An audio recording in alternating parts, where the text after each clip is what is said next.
예수님을 주인으로 고백한 사람들이 살아내야 할 삶의 모습입니다.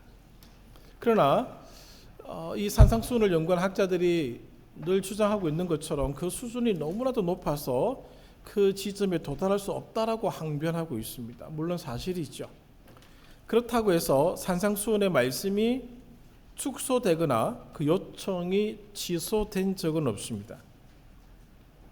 우리가 알고 있기로 이 말씀이 예수님 초기 사역에 주어진 말씀으로 그렇게 알려져 있습니다. 그 초기 사역에 주어졌다 할지라도 그 말씀에 대한 변경을 주님께서 말씀하시지 않았다라고 하는 것이죠. 그렇다면은 산상수훈의 요청은 어떤 형식을 거치든지 간에 지켜져야 한다는, 오늘 그 명제 앞에 우리가 서게 된다는 것이죠. 그 요구 수준이 아무리 높다 하여도 무시하거나 외면할 수는 없다는 것입니다. 그리고 예수님께서 이 가르침을 주실 때에 왜 그토록 높은 수준의 말씀으로 오늘 우리들에게 말씀하셨는지 한 번쯤 생각해 볼 필요가 있다는 것이죠. 어쩌면 산상수훈은 우리가 현재 할 수 있는 최선의 노력을 기울여야 한다는 요청이 될 것입니다. 그렇지 않고서는 함부로 쉽게 도달할 수 없는 영역이죠. 만약에 그 수준이 높지 않다면은 누구나 다 도달한다면은 아마 다 교만에 빠질 수도 있을 것입니다. 그리고 산상수훈의 가르침을 폄하할 수도 있을 것입니다. 그리고 어쩌면 무시하는 자들도 나타날 수도 있을 것입니다. 예수님께서 왜 이렇게 높은 수준의 말씀을 우리들에게 주시는지 그 이유는 알 수가 없습니다만은 우리가 산상수훈의 말씀처럼 살아야 한다는 점은 분명하다는 것이죠. 우리 각자의 삶이 있습니다. 각자가 만들 산상수훈의 지점이 또한 있을 것입니다. 그 목표를 향하여 열심을 내어 주셔야 합니다. 오늘 내가 이 정도의 수준에 있으면은 그것보다 더 높이 올라가기 위해서는 애를 쓰면 되는 것이죠. 그리고 이 정도의 수준에 있는 분들은 또 더 높은 지점을 향하여 나아가면 되는 것이죠. 그 목표를 향해서 열심을 내라는 주님의 가르침이 아닌가 싶습니다. 듣고 아는 수준에 머무는 것은 듣고 그냥 아는 것으로, 산상수훈의 말씀을 한번 다룬 것으로 끝나는 자들은 마태복음 25장에서 말씀하고 있는 달란트 비유의 한 달란트 받은 자와 같을 것입니다. 아무것도 하지 않는 것보다 나쁜 것은 없습니다. 주님 앞에서 오늘 우리에게 주어진 삶을 만들어가는 그런 요청이 오늘 산상수훈을 통해서 주어지고 있다라고 하는 것이죠. 오늘 이 말씀을 다루면서 오늘 우리가 생각해야 될 주제 중에 하나가 믿음과 행위의 관계입니다. 믿음과 행위와 믿음의 관계가 산상수훈 안에 지금 녹여져 있다라고 하는 것이죠. 이것은 마태복음을 연구하는 학자들에게 있어서 굉장히 중요한 주제로 다루어지고 있습니다. 물론 서신서 안에도 이런 대조와 가르침이 있는 것이 사실입니다. 산상수훈의 말씀을 다루었기도 하지만은 이번 이 주제를 한 번쯤 정리해 보는 것이 믿음 생활에 분명히 도움이 되는 것이죠. 믿음이 있다라고 하지만은 행위가 없는 사람들이 있습니다. 또 어떤 사람들은 믿음은 없이 또 행위로 자신을 증명하려고 하는 사람들이 있죠. 믿음과 행위의 관계는 손바닥과 손등과의 같은 관계입니다. 떨어질 수 없다는 것이죠. 오늘 이것을 잘 이해해 갈 때에 오늘 우리의 신앙생활이 더욱 윤택해질 수 있을 것이고 우리의 삶의 자리를 더 분명하게 확인해 볼 수 있을 것입니다. 이것을 설명하기 위해서 저는 빌립보서 2장의 말씀을 선택했습니다. 본문이 빌립보서 2장이죠. 이 본문은 그리스도의 비하를 가장 잘 나타내주는 말씀입니다. 그리스도께서 낮아지셨는데 어느 지점까지 낮아지셨는지, 하나님이신 그가 낮아지시기를 인간의 몸을 입으셨습니다. 인간의 몸을 입으셨는데 죄인의 모습까지 낮아지셨고, 그리고 형벌을 받으셨는데 십자가에서 죽는 자리까지 낮아지셨다라는 점입니다.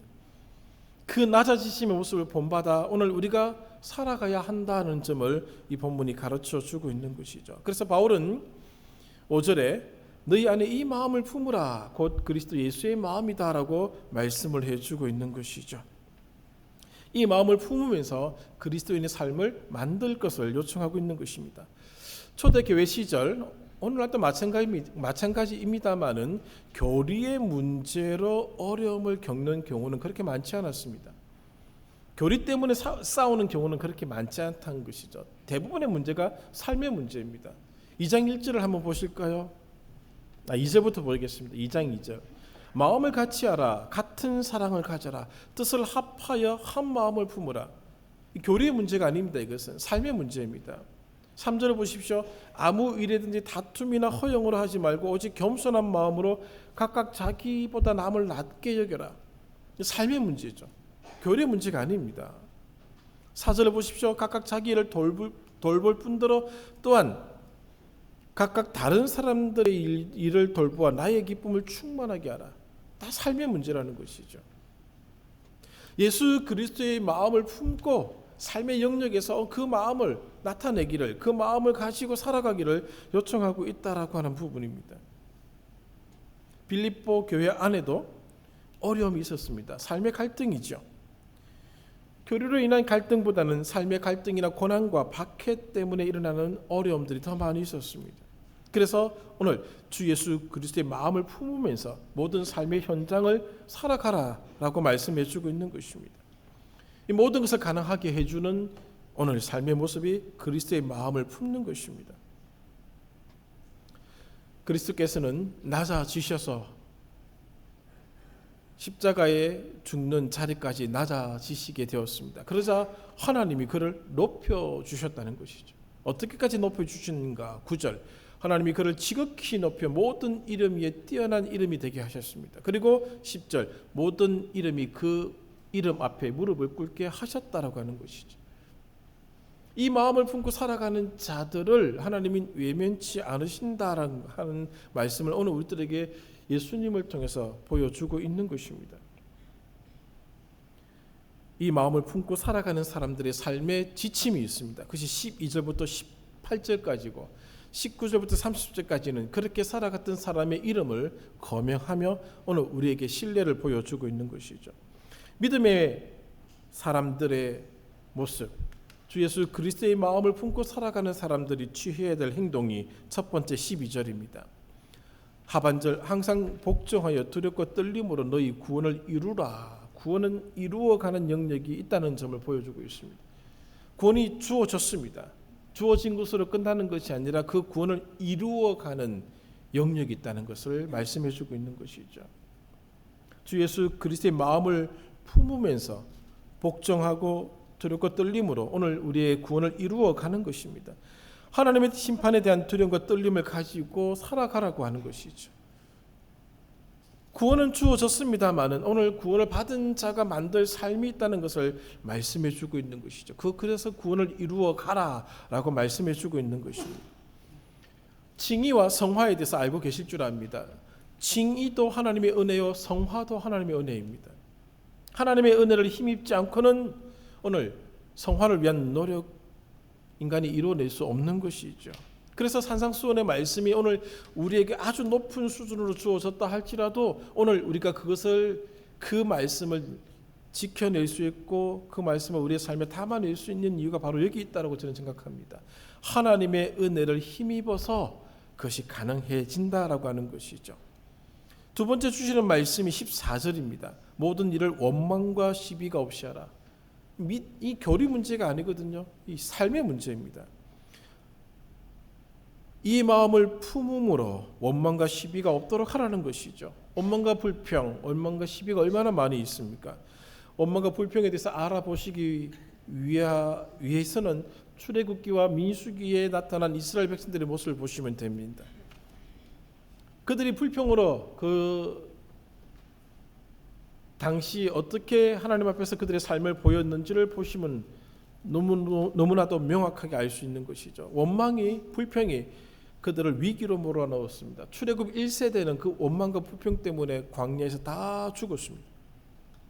원망은 공동체를 무너뜨립니다. 교회 공동체도 무너뜨릴 수 있습니다. 국가 공동체도 무너뜨릴 수 있습니다. 가정도 무너뜨릴 수 있습니다. 그만큼 무서운 것이죠. 그런 모습이 없도록 하라는 가르침입니다. 행동하라는 것이죠. 시비는 불신과 불안을 쌓아가는 행동입니다. 언젠가는 터져서 공동체를 위협할 것입니다. 그것이 없는 모습, 그 모습을 지금 바울이 가르쳐주고 있는 것이죠. 15절은 이렇게 말씀하고 있죠. 너희가 흠이 없고 순전하여 하반절에 하나님의 흠 없는 자녀로 세상에서 그들 가운데 빛들로 나타나라 라고 말씀해 주고 있습니다. 이 마음을 품어서 흠이 없는 자녀가 되라는 것이죠. 행동을 얘기하고 있습니다. 행위를 얘기하고 있는 말씀이라는 것이죠. 오늘 믿음이 있다라고 하면서 흠이 있으면은 이 거스르는 세대를 향하여 도전이 될 수가 없습니다. 오늘 이 뒤틀려진 세대를 이겨낼 수 있는 유일한 방법은 흠이 없는 자녀의 모습을 갖추는 것이라는 것이죠. 그것이 빛된 자녀의 모습입니다. 너희는 세상의 빛이라, 너희는 세상의 소금이라 이미 산상수훈에서 말씀해 주셨습니다. 그렇게 행동하고 그렇게 살아가라는 것이죠. 이것이 불가능한가? 그렇지 않다는 것이죠. 19절 내가 디모데를 25절 그러나 디모데와 에바브로티도를 소개해주고 있습니다. 이 디모데는 사울의 영적인 아들이다. 바울의 영적인 아들이라고 불린 사람입니다. 사도 바울과 함께 선교 여행에 그의 인생을 바친 사람입니다. 그를 도와서 숱한 지역에서 말씀을 전했던 사람이지요. 로마서 16장은 그를 동력자라고 부르고 있습니다. 바울에게 있어서 이 디모데의 역할은 그 어느 누구 못지않게 컸던 것을 우리는 잘 알고 있습니다. 그리고 소개하는 인물이 에바브로티도입니다. 빌립보 출신의 사람이지요. 빌립보 교회를 위해서 엄청나게 수고한 사람입니다. 한번 25절 이하를 보시기를 바랍니다. 25절입니다. 그러나 에바브로티도를 너희에게 보내는 것이 필요한 줄로 생각하노니 그는 나의 형제요 함께 수고하고 함께 군사된 자요 너희의 사자요 내가 쓸 것을 돕는 자라 이렇게 얘기하고 있습니다. 에바브로티도가 얼마나 바울을 위해서 빌립보 교회를 위해서 수고했는지 그가 그렇게 살았는지를 보여주고 있는 것이죠. 어느 정도인가? 26절입니다. 그가 너희 무리를 간절히 사모하고 자기가 병든 것을 너희가 들은 줄을 알고 심히 근심한지라. 에바브로티도가 빌립보 교회를 섬기는 그 섬김 때문에 병이 들 정도였다는 것이죠. 어느 정도 27절에 그가 병들어 죽게 되었다는 것이죠. 죽음의 직전까지 갔다는 것입니다. 하나님이 그를 긍휼히 여겨 주시사 빌립보 교우들을 긍휼히 여겨 주셔서 살려 주셨을 따름이지 그의 죽음까지 갈 정도로 그는 선교를 위하여 복음을 위하여 빌립보 교회를 위하여 수고한 사람입니다. 그래서 살아갔던 사람이라는 것이죠. 그래서 빌립보 교회에게 바울이 부탁하기를 28절 내가 다시 그를 보낸다는 것이죠. 만약에 그가 오게 되면 그를 보고 기뻐하라는 것이죠.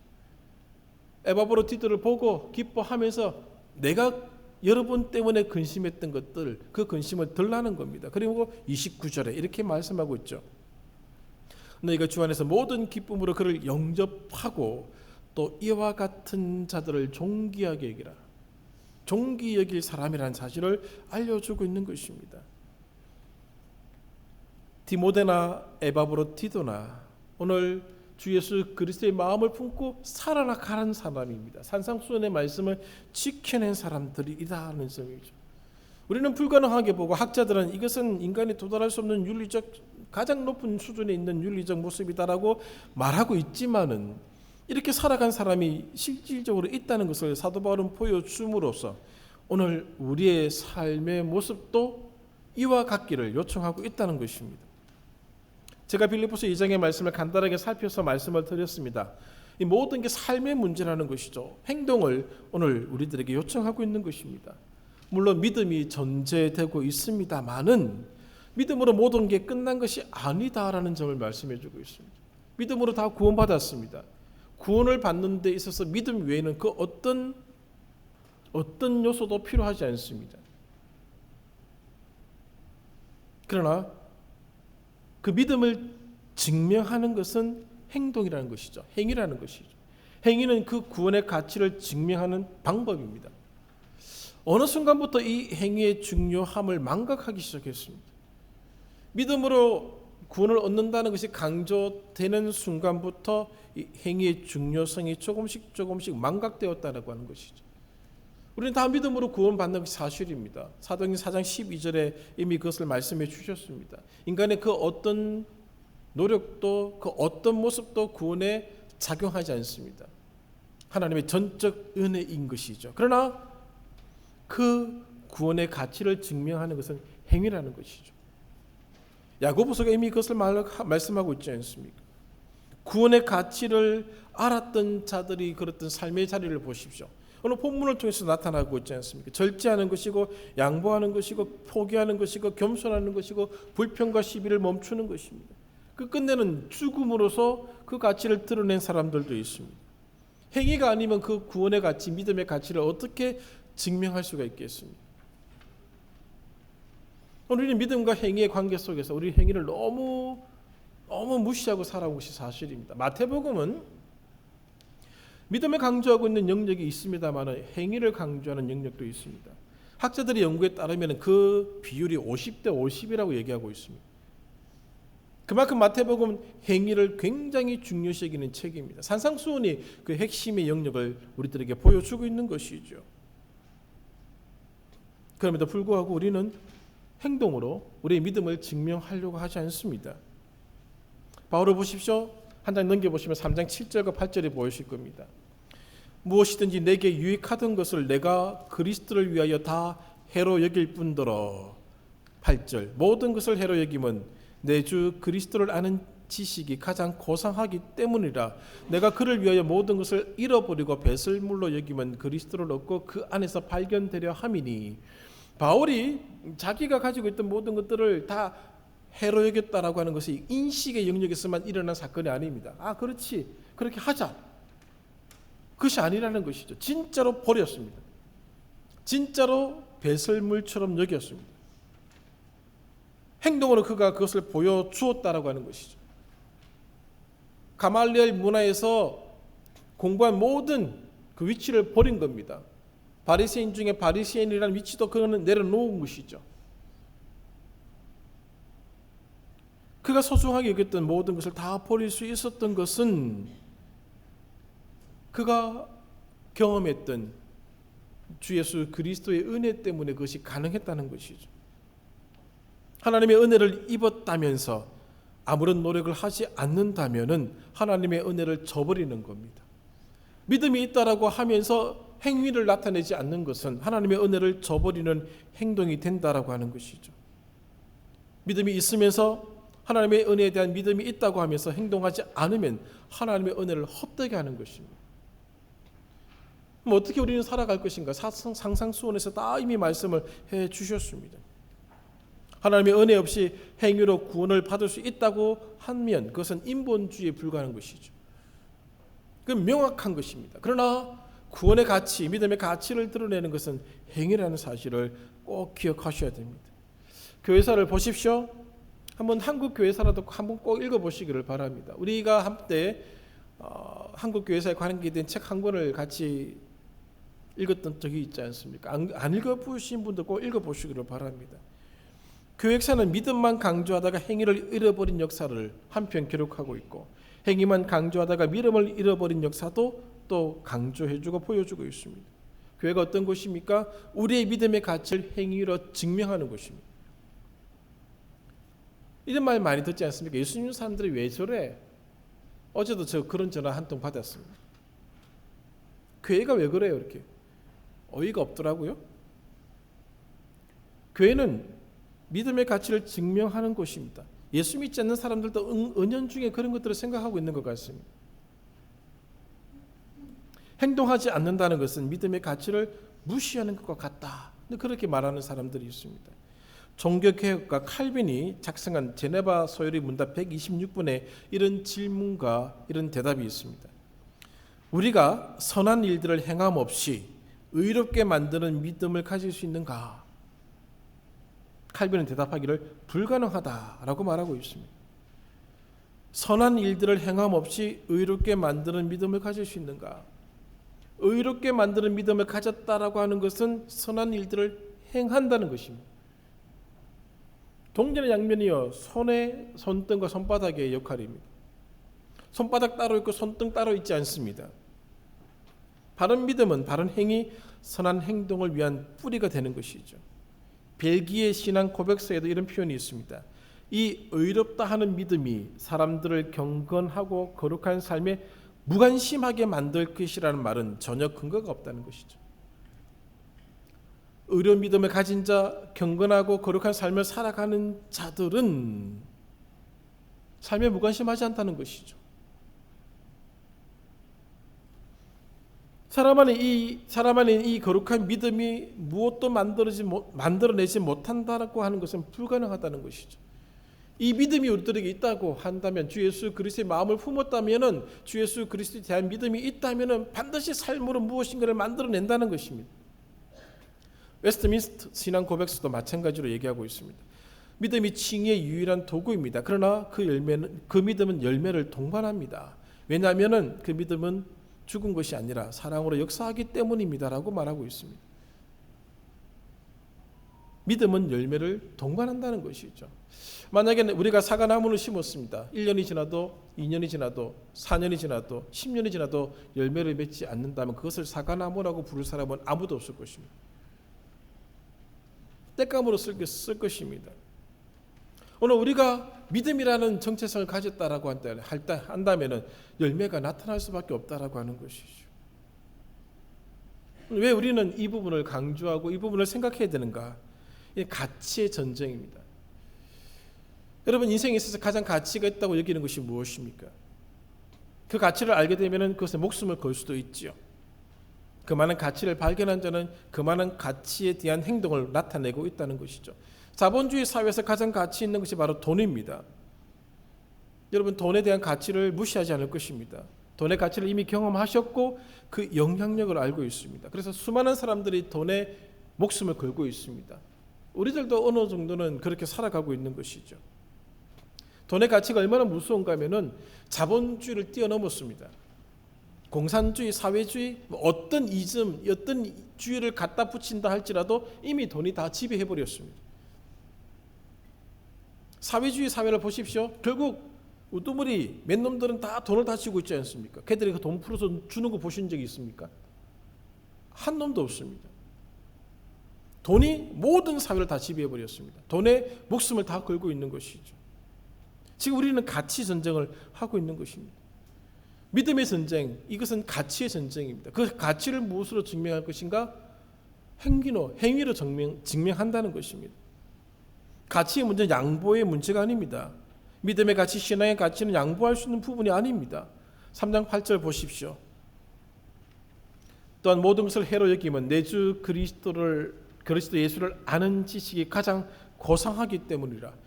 예수 그리스도를 아는 지식이 가장 가치 있었기에 바울이 그의 모든 나머지 것들을 다 포기해버린 것이죠. 가치 전도가 일어난 것입니다.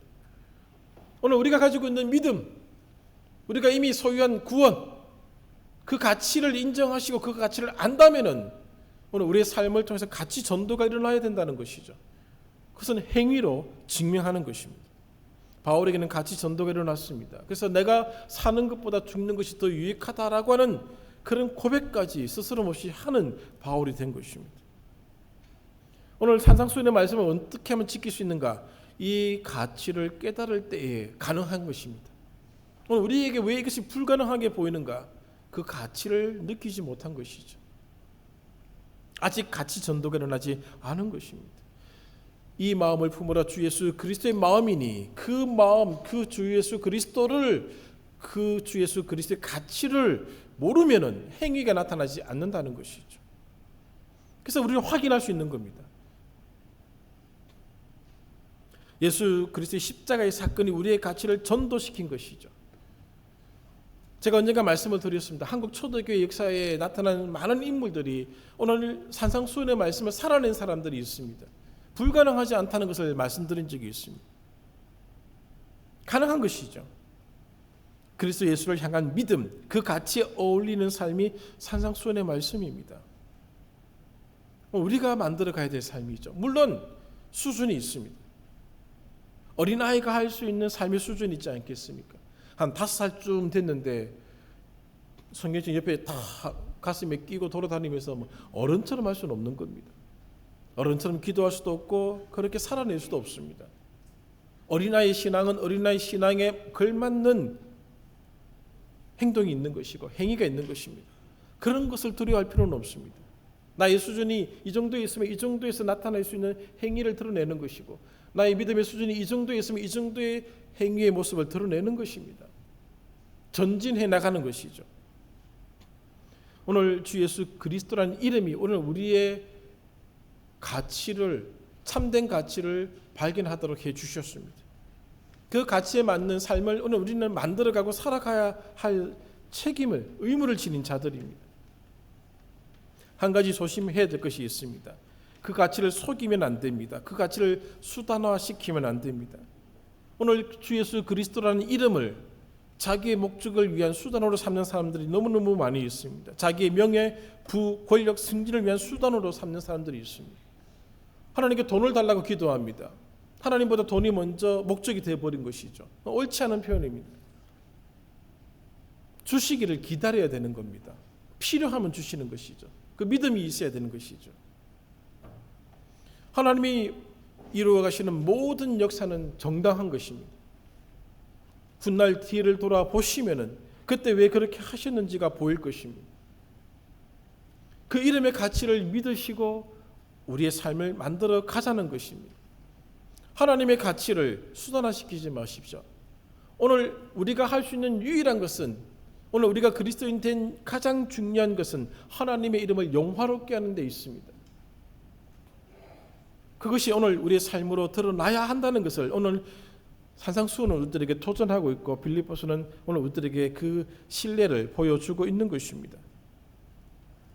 말씀을 정리하겠습니다. 사람은 사람의 행동을 합니다. 사람이 사람의 행동을 하지 않으면 금수라고 얘기하고 있습니다.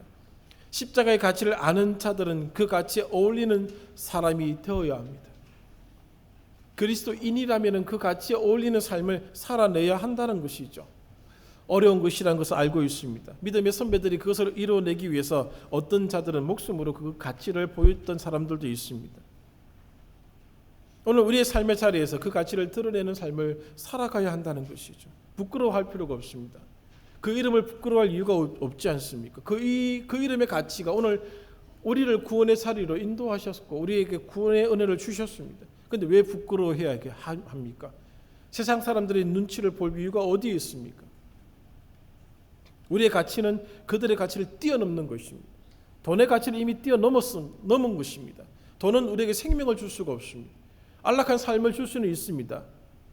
생명을 줄 수는 없습니다. 평화를 줄 수는 없습니다. 큰 집을 줄 수는 있지만 화목한 가정을 돈이 주는 것은 아닙니다. 좋은 침대를 주지만 편안한 잠을 주는 것도 아닙니다. 돈의 가치를 절대화하지 마십시오. 예수 그리스도의 가치를 절대화해야 할 자들이 바로 오늘 우리들이라는 것이죠.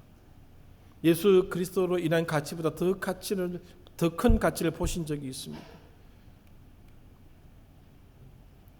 우리가 예수 그리스도의 마음을 품게 되면은 오늘 바른 삶이 나타나게 되는 것이죠. 반대로 보면은 우리의 바른 삶이 나타나지 않는 것은 그 가치를 알지 못하거나 그 은혜를 입지 않았거나 둘 중에 하나일 것입니다. 지금보다 더 성숙한 모습으로 열매를 맺어가야 합니다. 좀 나음에 아닙니다. 우리가 조금씩 만들어가지 않으면 희망을 볼 수가 없습니다. 오늘 이 말씀을 기억하시고 한 주간 살아가실 때 기도해 보십시오. 그 가치를 알고 살아가는 삶이 나타나기를 기도하십시오. 그리고 그 가치를 드러내기 위해서 또 내려놓는 것들이 필요하면 내려놓기를 바랍니다. 접어야 될 것들이 있으면 접어야 되는 것이죠. 늘 똑같이 살아가면서 하나님의 은혜를 덧입고자 하는 것은 욕심이지 않겠습니까? 하나님의 가치를 돈의 가치 아래에 두지 마십시오. 어리석은 것입니다. 하나님이 우리에게 주신 은혜가 더 큰 가치라는 사실을 우리가 보여주지 않으면 누가 보여주겠습니까? 영광교회 성도들이 그것을 나타내지 않으면 어느 교회 성도들이 그것을 나타낼 수 있겠습니까? 자부심을 가지시고 기도하시기를 바랍니다. 이 싸움입니다. 전쟁이죠. 돈의 가치가 확 밀어 올라올 때가 있지 않습니까? 예수 그리스도의 가치를 죽여내는 것이죠. 그걸 또 보여주는 겁니다. 그 싸움을 계속 해나가는 겁니다. 그러다가 주님 앞에 설 때에 그 수고함을 인정받을 것이고 그 수고함의 칭찬을 들을 것입니다. 우리는 한 달란트를 땅에 묻은 자들이 아닙니다. 치열하게 살아갈 사람들입니다. 두려워하지 마시고 주님께서 우리에게 주신 은혜를 믿고 도전하고 살아가는 것이죠.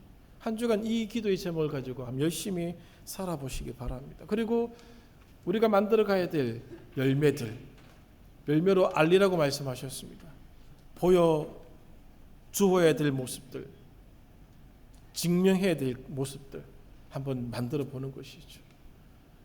저도 두렵고 저도 떨리는 것이 사실입니다. 그러나 오늘 누구에게나 다 주어졌습니다. 제가 만들어 가야 될 삶의 자리가 있고 우리 성도님들이 만드실 삶의 자리가 있죠. 다 같이 하는 것이고 이 모든 것이 협력하여 하나를 이룰 것이고 그것을 통하여 하나님을 영화롭게 하는 것입니다. 집을 지어들여서 하나님을 영화롭게 하는 것이 아닙니다. 그리스도인의 열매를 맺음으로 하나님을 영화롭게 하는 것입니다. 그래서 잊지 마시고 오늘 그 자리에 낙오가 되지 않고 최선을 다하는 모든 성도들 되기를 간절히 소망합니다. 기도하겠습니다. 하나님 아버지 감사드립니다. 오늘 우리에게 주신 이 말씀을 기억하게 하여 주시고 우리의 삶의 자리에서 만들어가게 하여 주시옵소서. 물론 어렵고 힘든 것 저희들 잘 알고 있습니다. 삶의 자리들이 그렇게 쉽지 않다는 것도 알고 있습니다. 하나님, 그러나 하나님의 은혜를 힘입어서 오늘 우리에게 주어진 삶의 자리인 가정에서, 교회에서, 직장에서, 오늘 우리가 처한 모든 삶의 그 공동체 안에서 우리의 가치를 드러내고 그 가치를 삶으로 증명하는 그런 저희들 되게 하여 주옵소서. 예수님의 이름으로 기도하옵나이다. 아멘.